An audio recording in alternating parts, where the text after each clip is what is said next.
Assalamualaikum warahmatullahi wabarakatuh. Halo semuanya, perkenalkan nama saya Fadila Tursin Anissa, saya dari kelas B Psikologi semester 3 di Universitas Islam Sultan Agung Semarang. Di sini saya akan mempresentasikan tugas dari mata kuliah Islam dan Disiplin Ilmu, yaitu menjawab pertanyaan milik teman. Dan pada kesempatan kali ini, saya akan menjawab pertanyaan milik Fatika Hayu. Langsung saja yang pertama, bagaimana cara mencapai tujuan pendidikan, baik secara agama maupun secara nasional? Sebelumnya, pendidikan merupakan hal penting dan menjadi faktor prioritas dalam membangun sebuah bangsa dan menentukan bagi terlaksananya suatu tujuan hidup bangsa.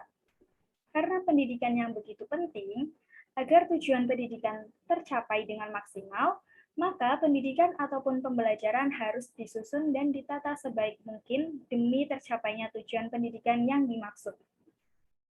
Kemudian pendidikan Islam atau pendidikan agama adalah sebuah proses untuk merubah tingkah laku individu pada kehidupan pribadi, masyarakat, dan alam sekitarnya dengan berbagai pengajaran ilmu yang berbasis agama. Sedangkan pendidikan nasional merupakan pendidikan yang mempunyai ikatan dengan kebudayaan Indonesia yang berdasarkan Pancasila dan Undang-Undang Dasar 1945. Tujuan pendidikan secara agama ada dua. Yang pertama, dapat membentuk kepribadian setiap umat muslim dan bisa merubah sikap dan tingkah laku agar sesuai dengan ajaran Islam. Yang kedua, menumbuhkan dan meningkatkan pengetahuan dari sebuah penghayatan, pemahaman, serta pengalaman peserta didik tentang agama dan nilai pendidikan lainnya, sehingga bisa menjadi manusia yang mampu mengembangkan potensinya maupun berkembang dalam hal keimanan, ketakwaan kepada Tuhan Yang Maha Esa, dan menjadi manusia yang bertanggung jawab bagi bangsa dan negara.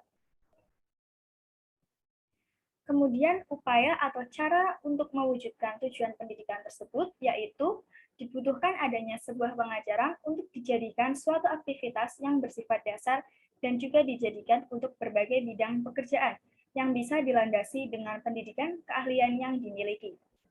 Yang kedua, guru juga tidak cukup hanya menyampaikan materi pelajaran saja, akan tetapi guru harus pandai menciptakan suasana belajar yang baik serta mempertimbangkan dalam pemakaian metode yang sesuai dengan materi pelajaran dan sesuai juga dengan keadaan peserta didik.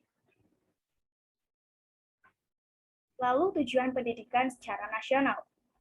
Tujuan pendidikan nasional dalam sistem pendidikan nasional dirancang begitu ideal berdasarkan Undang-Undang Nomor 20 Tahun 2003 tentang Sisdiknas yang dipaparkan dengan jelas bahwa tujuan pendidikan nasional yaitu untuk mengembangkan kemampuan dan membentuk watak serta peradaban bangsa yang bermartabat dalam rangka mencerdaskan kehidupan bangsa.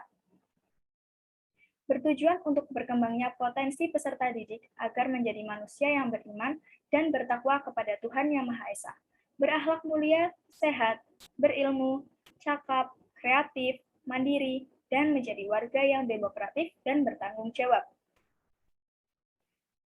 Kemudian upaya atau cara untuk mewujudkan tujuan pendidikan tersebut, maka lembaga pendidikan beserta elemen terkait khususnya tenaga pendidik harus lebih profesional dalam proses pentransferan seperangkat informasi materi kepada peserta didik. Lalu yang kedua, proses pembelajaran hendaknya dikelola dengan metode yang tepat agar bisa mencapai tujuan yang diharapkan. Dalam hal ini adalah tentang bagaimana seorang tenaga pendidik menformulasi sebuah proses pembelajaran berorientasi kepada peserta didik dengan metode The Power of Two yang menuntut keterlibatan siswa dalam proses pembelajaran agar mereka memperoleh seperalat kompetensi yang diharapkan dan akan tergambar dengan peningkatan hasil dan mutu pada sekolah yang bersangkutan.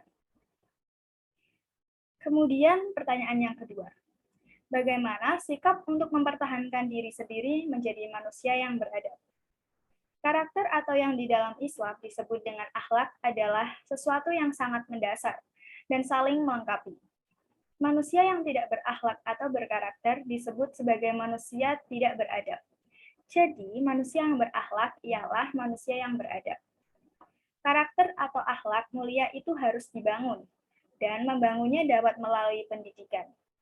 baik pendidikan di rumah, yaitu melalui keluarga, di sekolah, maupun di masyarakat. Dan untuk membangunnya, memerlukan pendidikan karakter dan pendidikan agama tentunya. Pendidikan sangatlah penting untuk menentukan pembentukan watak, kepribadian, karakter, dan budi pekerti manusia. Jadi, sikap yang dapat dilakukan untuk mempertahankan diri menjadi manusia yang beradab, yaitu dengan lebih pandai memilah mana yang baik dan mana yang tidak baik.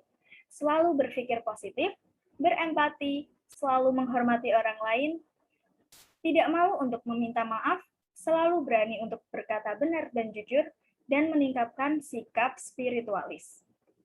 Sekian yang dapat saya sampaikan, kurang lebihnya mohon maaf. Semoga bermanfaat. Wassalamualaikum warahmatullahi wabarakatuh. Terima kasih.